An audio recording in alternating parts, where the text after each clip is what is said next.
Eh bien, bonjour à tous, c'est Arthur et aujourd'hui on se retrouve pour parler des arbres binaires en langage C. Alors déjà, c'est quoi un arbre binaire? Alors la fois passée, on avait vu, je vais chercher le petit schéma, hop, la fois passée on avait vu les listes chaînées, enfin il y a déjà quelques semaines, les listes chaînées ça se passait comme ceci. On avait une cellule qui comportait une, euh, une valeur, par exemple ça peut être un entier, ça peut être n'importe quoi, ok. On a une cellule qui comporte une donnée, et dans cette cellule-là, il y a une autre donnée qui est un pointeur vers une autre cellule. Et du coup, ça faisait des listes chaînées. Ok, donc ça, on avait déjà vu. Et bien, les arbres binaires, c'est pas si différent que ça, mis à part qu'une cellule n'a pas un seul pointeur vers une autre cellule, mais il en a deux. Comme ici. On a notre cellule qui contient une donnée, ici c'est 0, j'ai pris des entiers pour l'exemple, et un pointeur qui a pointé vers une cellule de droite, et un autre pointeur qui a pointé vers une cellule de gauche. Et les cellules pointées elles-mêmes vont pointer vers deux autres cellules. Il se peut aussi qu'il y ait une cellule qui ne pointe vers rien du tout, du coup ce sera nul dans les deux cas. Ou alors avec une seule cellule à droite ou à gauche. Ok, donc ça, ce sont les arbres binaires, c'est comme une liste chaînée, mis à part qu'il y a deux pointeurs. Ok, donc maintenant on va passer au code. Hop, je vais prendre mes notes juste à côté. Voilà. Alors, maintenant comment est-ce qu'on va créer justement ces arbres binaires? Eh bien, c'est une structure de données. Donc, la fois passée, on avait un truc avec les listes chaînées, c'était type_def_struct_list. Hop, là je m'en mêle un peu dans mes fils, un peu trop de fils. Ok, on mettait notre donnée et un pointeur vers un autre struct list qu'on appelait next. Donc ça c'était notre structure de données pour les listes chaînées. Là pour les arbres binaires c'est pas si différent que ça, sauf que on va juste changer les noms et rajouter un pointeur. Alors juste pour précision, je vais appeler un embranchement, donc quand je parle d'embranchement, je parle d'une cellule, ok. Je vais l'appeler nœud, donc node en anglais. C'est un nœud de branche, on va dire. Vous avez une branche qui arrive là, vers une espèce de nœud, qui va pointer vers deux autres nœuds. Ok. Je vais juste appeler ça nœud, node, qui garde une donnée. On va garder le type entier. On aurait pu mettre void étoile, mais pour éviter toute ambiguïté, on va prendre l'exemple des entiers. Et ici, on va faire struct node, pointeur gauche, on va l'appeler left, et pointeur droit. Struct node et right. Hop, le type on va l'appeler bintree pour arbre binaire et on va aussi l'appeler node. Ok, on va lui mettre deux noms. Il nous sera utile par après. Hop, je sauvegarde. Oups. Voilà. Donc là, ça c'est notre petite structure de données pour les arbres binaires. C'est pas si différent que les listes chaînées. Maintenant, on va créer notre arbre binaire. Alors, on va faire une petite fonction qui sert pas à grand chose, mais bon, on va la faire parce que histoire de bien voir ce qu'on fait, on va la créer. On va créer une fonction qui va créer un arbre vide. Donc ça, je crois qu'on l'avait fait aussi pour les listes chaînées, c'est exactement la même fonction, mis à part que le type diffère. Alors, on a une fonction qui va retourner un arbre binaire, ok. On va l'appeler empty bintree, et il va prendre rien du tout en paramètres, on va créer un arbre totalement vide, et ce qu'on va faire, c'est juste return nul. Ok, voilà, ça c'est une petite fonction d'initialisation pour notre arbre binaire. Hop, on va la mettre ici. Et on va créer notre petit arbre binaire directement. On va l'appeler bt, on va mettre qui vaut empty bintree. Du coup, notre pointeur sera égal à nul. On aurait pu tout simplement mettre nul aussi, mais bon. Ça, c'est juste histoire de bien voir ce qu'on fait. Ok, alors, maintenant, ce qu'on va faire, c'est créer une fonction qui va permettre d'insérer des éléments dans notre arbre binaire. Okay. Et pour cela, il faut d'abord créer une fonction qui crée un nœud. Vous vous rappelez, pour les listes chaînées, on avait créé des fonctions qui créent des cellules. Et bien là, c'est pareil, on va créer une fonction qui crée des nœuds. Hop. Donc il va initialiser en gros une cellule, un nœud. Et cette fonction-là, j'ai envie qu'elle reste propre au fichier ici. Donc on l'utilisera dans les fonctions qu'on exportera dans les fichiers par après.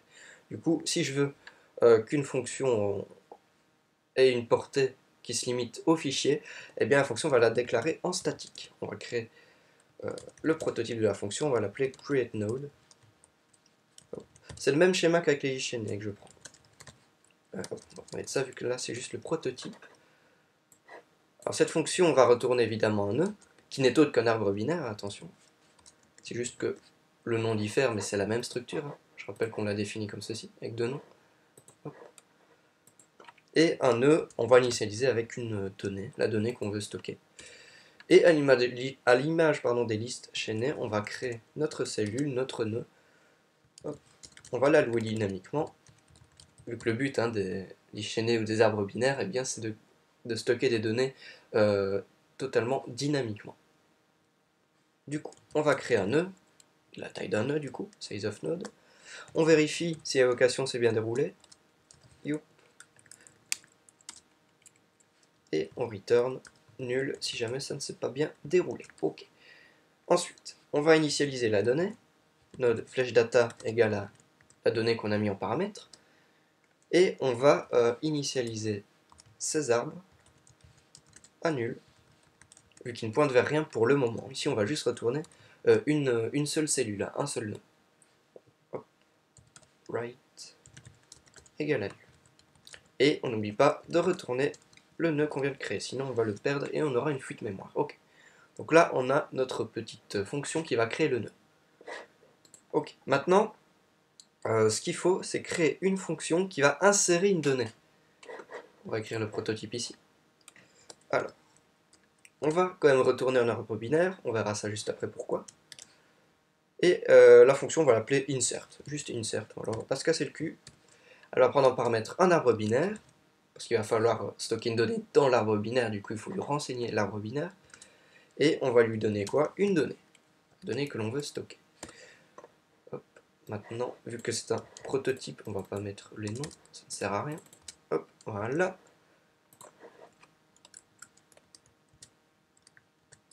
Ok, maintenant on va faire le code de la fonction. Bon. Alors, il y a plusieurs cas d'insertion. Il y a le cas où l'arbre binaire est vide. Alors, pour cela, on fait si bt vaut nul, donc si notre bt, qu'est-ce qu'on va faire? Eh bien, on a juste à return un nouveau nœud, une nouvelle cellule, comme ceci. Voilà, là on appelle notre fonction, il va créer la cellule et la renvoyer. Étant donné que l'arbre est vide, eh bien, on ne perd rien du tout. Okay, du coup, on peut se permettre de renvoyer juste la fonction. Étant donné que l'arbre est vide, il vaut nul, du coup, on ne perd rien du tout. Ok. Alors, il y a un autre cas, c'est le cas où l'arbre n'est pas vide. Alors ici, on va avoir besoin de plusieurs pointeurs. Je vérifie juste dans les notes si je n'ai rien oublié. Non, ça a l'air d'aller. Ok. Alors. On va prendre un pointeur précédent, on verra ça juste après. Hop, et un pointeur de tête pour pouvoir sauvegarder le début de notre arbre binaire, vu qu'il ne va absolument jamais changer. Head qui va être égal à bt. Vu qu'on va parcourir l'arbre grâce à ce pointeur-là. Du coup, on va perdre la tête en parcours. Hop, on va voir ça juste après. Maintenant, c'est ici que ça va commencer. On va parcourir notre arbre binaire en fonction d'une condition d'insertion. Alors, je fais le code et je l'explique juste après. Alors, on va boucler jusqu'à ce que le nœud courant, donc l'arbre binaire courant, soit différent de nul, donc tant que bt. Okay. Ensuite, il faut stocker la cellule courante, donc le nœud courant. On va dire que notre pointeur précédent va pointer vers bt.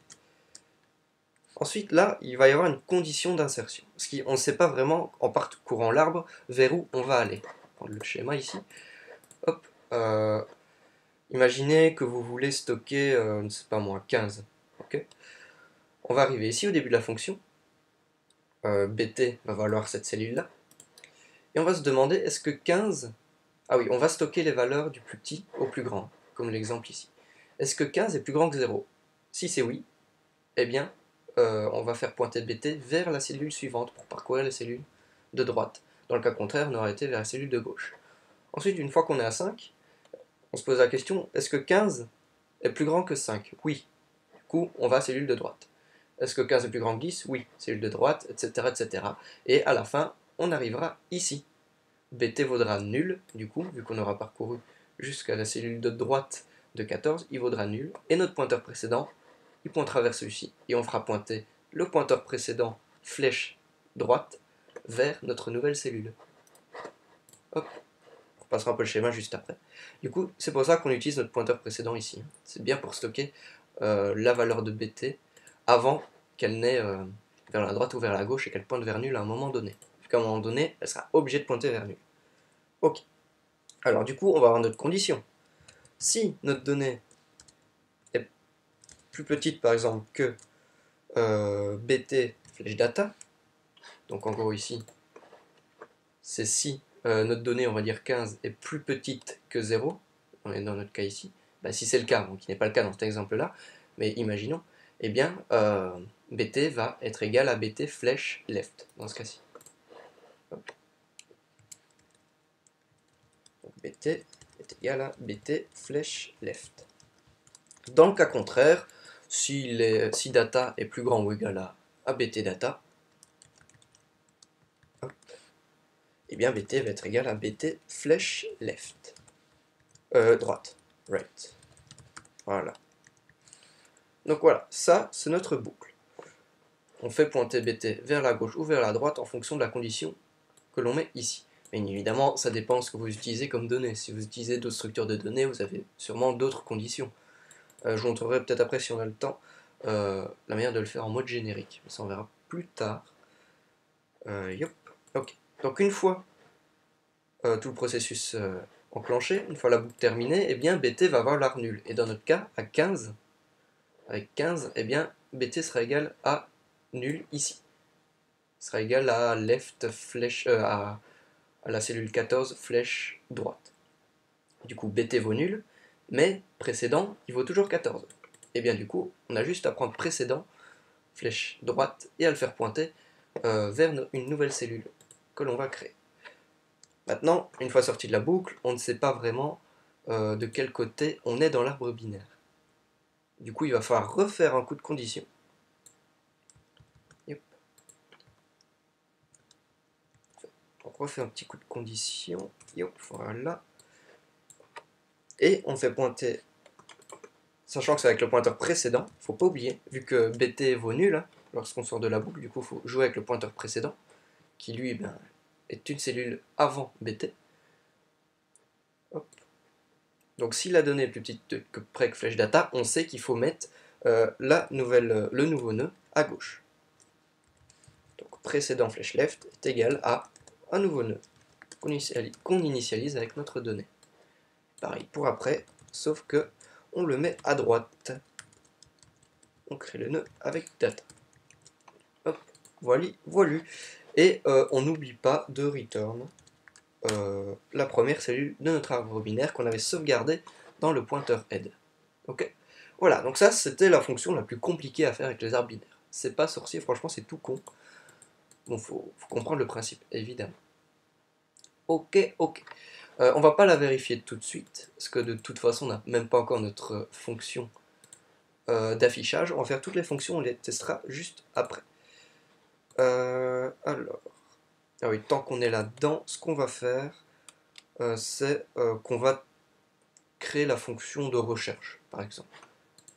Donc c'est une fonction qui va retourner le nœud que l'on veut chercher. Par exemple, on veut trouver la cellule qui comporte le chiffre 5, par exemple, et bien on va retourner le pointeur vers cette cellule. Okay, donc une fonction de recherche. Ok.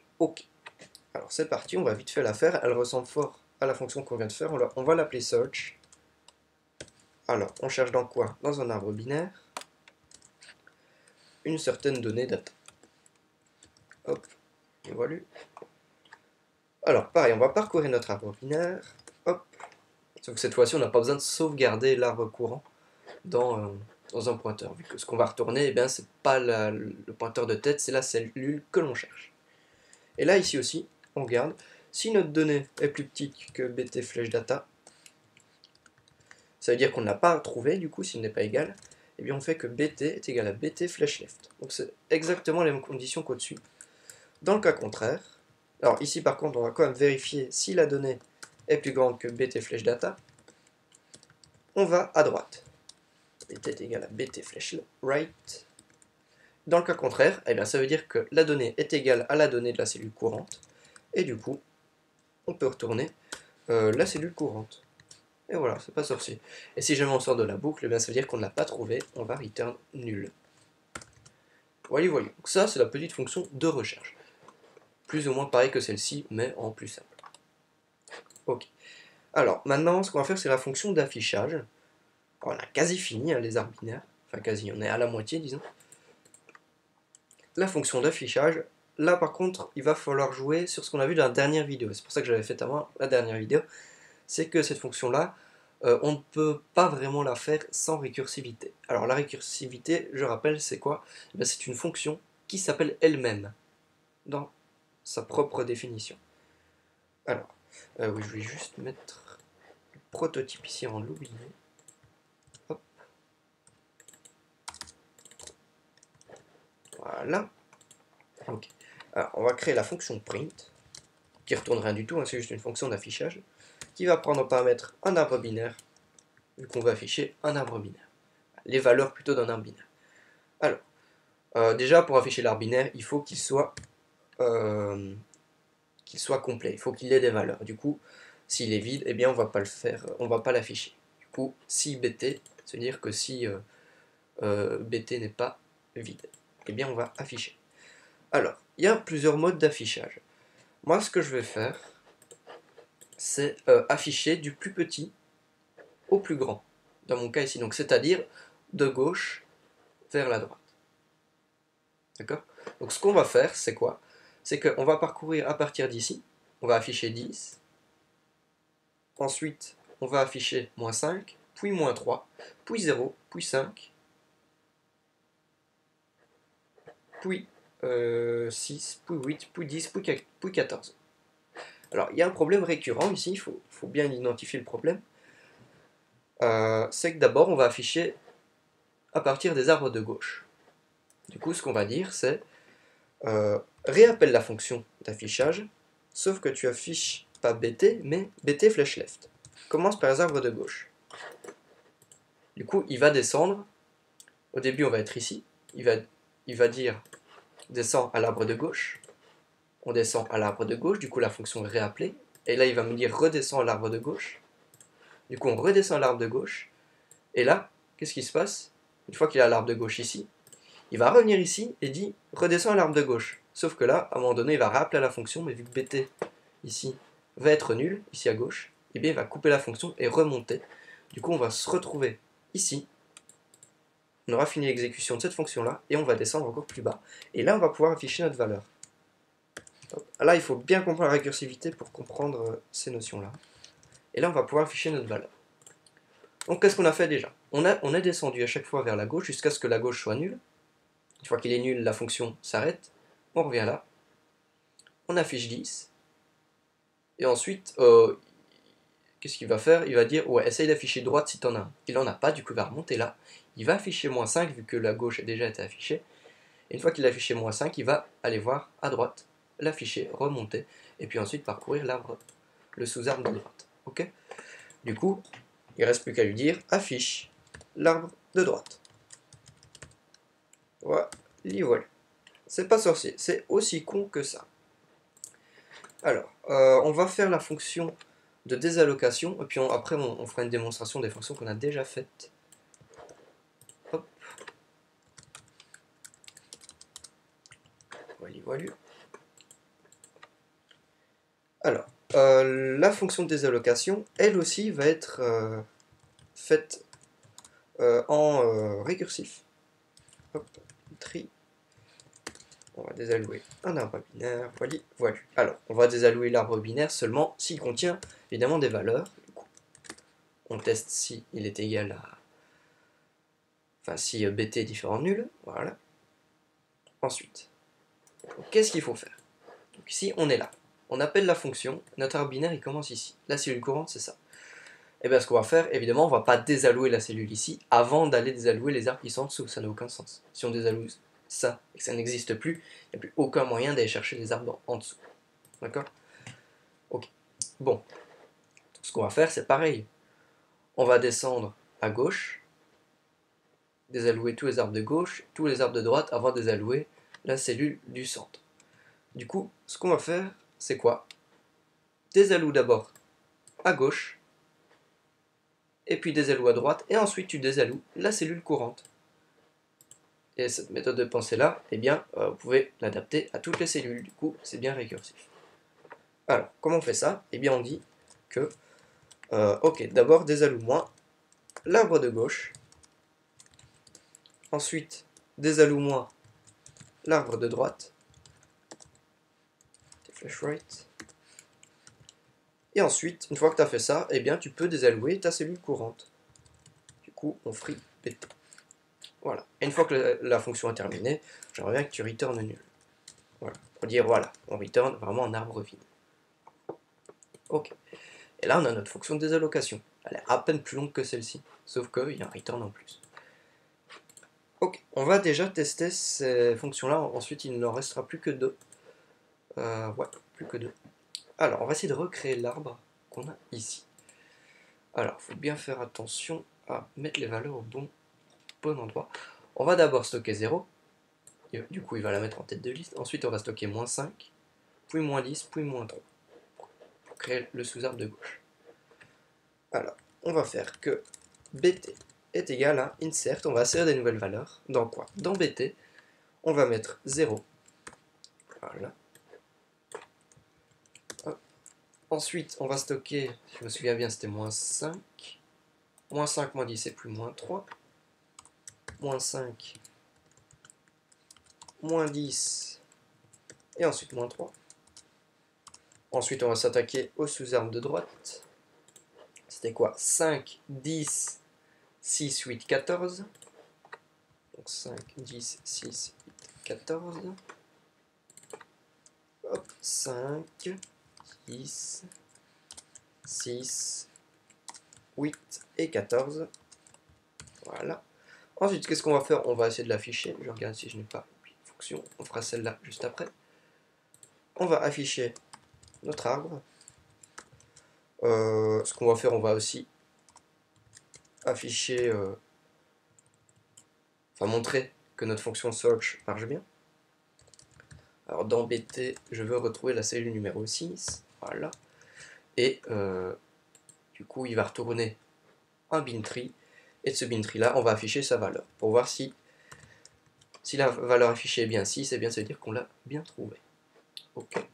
Ensuite, on va désallouer notre bintree free bintree. Hop, voilà. Sachant qu'il ne faut pas oublier de mettre le prototype. Donc là, on ne fait qu'appeler nos fonctions qu'on a créées au préalable. Voilà. Alors, ce que j'ai pas fait d'erreur, c'est bon, ça fonctionne. Et là, qu'est-ce qui se passe? On affiche bien dans l'ordre que l'on veut. Moins 10, moins 5, moins 3, 0, 5, 6, 8, 10, 14. C'est bien dans l'ordre croissant. Alors, pour l'affichage, vous pouvez faire autrement aussi. Ce qu'on peut faire, c'est afficher la cellule courante. On affiche ça. Ensuite, on va à gauche. On affiche ça. Ensuite, on va à gauche, on affiche ça. Ensuite, on remonte, on va à droite, on l'affiche, etc., etc. Ben là, il suffit juste de changer l'ordre des trois instructions.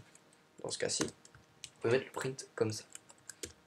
Et au passage, on voit bien que notre fonction de recherche fonctionne bien. C'est bien 6 qui est retourné. Ok, donc 6, moins 5, moins 10, moins 3. 0, non, d'abord. Oui, 0, moins 5, moins 10, moins 3. 0, moins 5, moins 10, moins 3, comme je l'avais dit. Ensuite, il va faire 5, etc., etc. Dès qu'il va descendre à une cellule, il va d'abord afficher la donnée de la cellule. Hop. Voilà, voilà. Alors, il y a plein de façons de mettre. On pouvait mettre aussi en dessous du right, ça fera un autre ordre et tout. Et moi, je préfère celui-ci, ça fait bien dans l'ordre croissant. Ok. Donc là, on voit bien que ça marche. Pour montrer que la fonction des allocations fonctionne bien, on va enlever ceci déjà. Hop. Pour montrer que la fonction des allocations fonctionne bien, j'avais créé un petit programme il y a quelques temps qui m'est très utile. Yop. Non, c'est pas ici, c'est... Voilà.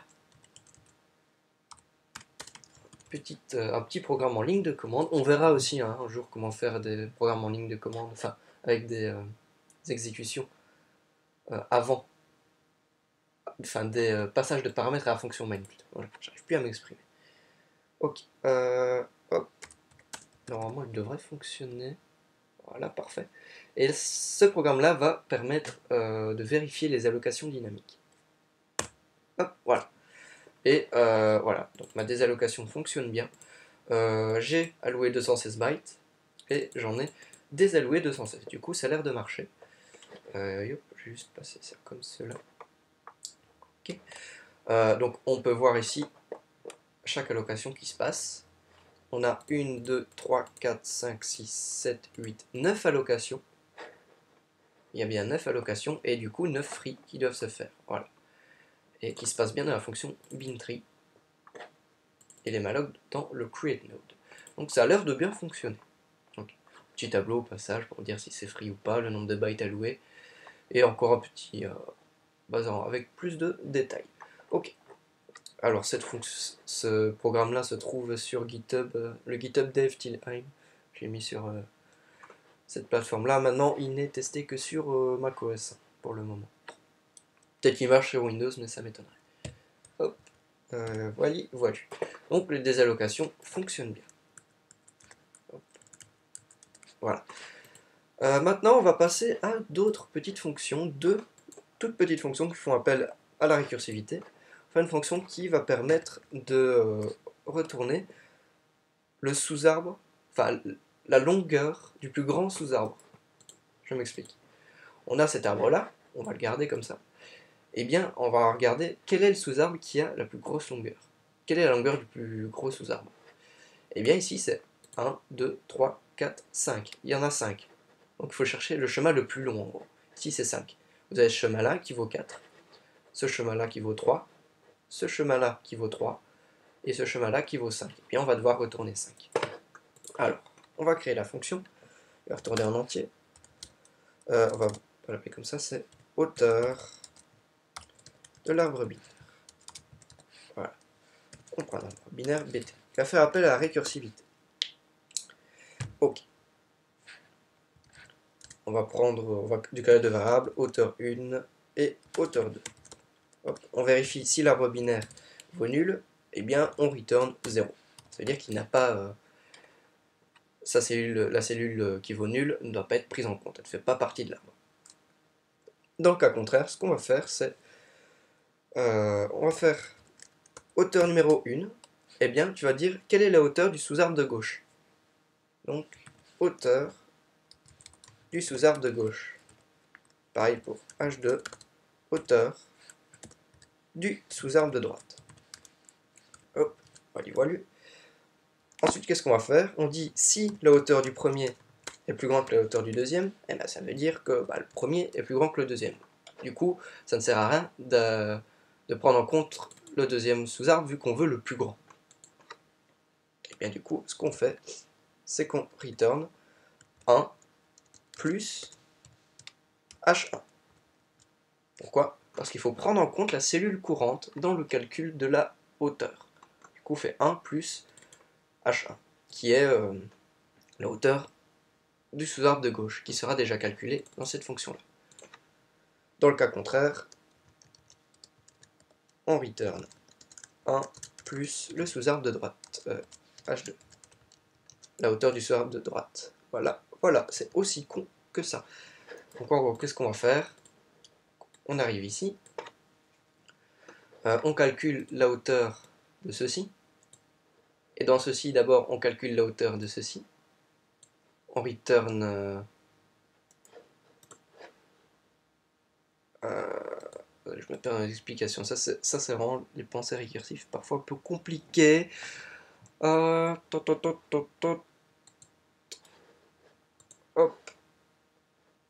Alors oui, donc on calcule d'abord la hauteur ici, il va nous retourner, dans le cas ici, évidemment c'est deux les mêmes, du coup, j'ai choisi mon bon exemple. Eh bien, dans ce cas ici, il va retourner le sous-arbre de droite vu qu'ils sont égaux. Oups. Du coup, il va retourner celui de droite. Il va retourner 1, puis 2. Enfin, 1, 2. Donc en gros, là, il aura 2. Le sous-arbre de gauche, il vaudra 2. Hauteur de 2, c'est la plus grande. Ensuite, il va aller à droite. Il va calculer tout ça. Il va être confronté à un sous-arbre qui vaut 3 ici. Et un sous-arbre qui vaut 4. Il va choisir le 4, plus celui ici. Et il va nous retourner 5. Voilà. Du coup, normalement, ibintree va nous retourner 5 dans notre cas. toujours du mal à expliquer un petit peu les fonctions récursives. Hein. C'est pas toujours évident.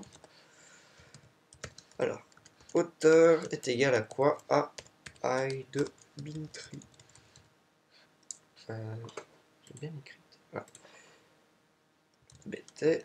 Et normalement, si tout se passe bien, il nous retourne bien 5. Ok. Donc là, on l'a bien créé. Maintenant, dernière fonction. C'est len bintree. Fonction qui va calculer le nombre d'éléments dans un arbre binaire. Alors, on vérifie si l'arbre, le sous-arbre est égal à 0, enfin, il n'a rien du tout. Il tente 0, il n'y a pas d'élément. Dans le cas contraire, on retourne 1 plus. Le 1, pourquoi? Pour calculer la cellule courante. Hein. Ça veut dire qu'on a une cellule en plus, du coup on calcule 1 plus. La longueur, donc le nombre d'éléments dans la cellule, enfin dans le sous-arbre de gauche, plus le nombre d'éléments dans le sous-arbre de droite. C'est aussi con que ça. C'est pas left, c'est len bintree. Sous-arbre de droite. Oh là là là là, je sais plus écrire. Right. Voilà. Ok. Donc en gros ici il va faire quoi? Il va retourner 1 à chaque cellule parcourue, plus le nombre de cellules dans le sous-arbre de gauche et le sous-arbre de droite. Yep. Ça, faut bien capter la récursivité, hein. Sinon on va avoir du mal. Et là, ce qu'on va faire, c'est appeler notre fonction la longueur de bintree. Normalement, il devrait nous retourner, je ne sais même plus combien il y en avait. Il y en avait 9, il me semble. 1, 2, 3, 4, 5, 6, 7, 8, 9. Exactement 9. Ok, et bien voilà. Ça, c'est les fonctions basiques pour les arbres binaires. Il y en a bien d'autres, évidemment. Il y a par exemple des fonctions d'équilibrage des arbres binaires. C'est très indigeste. Je vais pas la faire ici, j'ai pas envie. C'est indigeste, c'est une horreur. Je peux peut-être vite fait vous la montrer. Je dois la voir dans le coin. Mais je vais pas expliquer, est-ce qu'elle est vraiment casse-couille. Hop. La voici. Voilà. Alors ça c'est un arbre binaire totalement générique. Alors où est-ce qu'il est? Ah, le voilà, voilà. Ça, c'est une fonction d'équilibrage d'arbre binaire. Voilà, je vous la laisse, prenez des screens si vous voulez, mais là, j'ai pas vraiment envie de l'expliquer. Ça va être beaucoup trop long, j'ai pas le time. Par contre, la fonction d'insertion, ça, insertion en générique, où est-ce qu'elle est? Add element, voici. Et je vous montre juste. Définition de l'arbre binaire, c'est le même qu'on vient de faire, sauf que la donnée c'est un void étoile, un pointeur totalement générique. Donc j'avais fait déjà des vidéos auparavant. Voilà.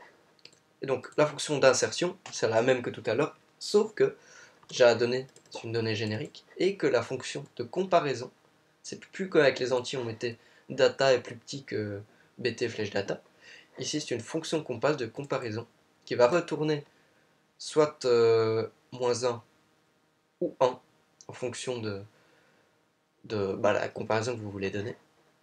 Et vous remplacez du coup, dans notre cas ici, vous remplacez du coup cette condition là, qui est là, par la fonction de comparaison, étant donné que là vous ne savez pas quel type de données vous allez traiter, vu que c'est générique, hein, ça dépend de l'utilisation, vous utilisez une fonction. C'est la seule différence, c'est que vous passez un pointeur de fonction au paramètre. Ça se fait appel à la généricité qu'on a vue auparavant. Si vous n'avez pas vu, je vous invite à aller le voir. Ok. Et donc voilà, je crois qu'on a terminé avec les bases des arbres binaires. Prochaine vidéo, je ne sais pas du tout sur quoi ça va être. Je regarde, j'ai un petit plan à côté. Ça peut être, ouais, ça sera sûrement sur le nombre de paramètres inconnus des fonctions et des macros, ou la assert.h, ou la fonction main. Enfin, il y a plein de trucs encore. Ouais, les macros du langage C aussi, les signaux dans signal.h, le temps avec time.h, puis l'aléatoire et plein de trucs comme ça. C'est vachement sympatoche, on verra bien. Et donc, ah oui, les fonctions tri aussi, on verra ça aussi. Peut-être ça, ce sera peut-être ça le prochain. Les tri simples. Ok. Eh bien, merci d'avoir regardé la vidéo. Et je vous dis à la prochaine. Tchuss.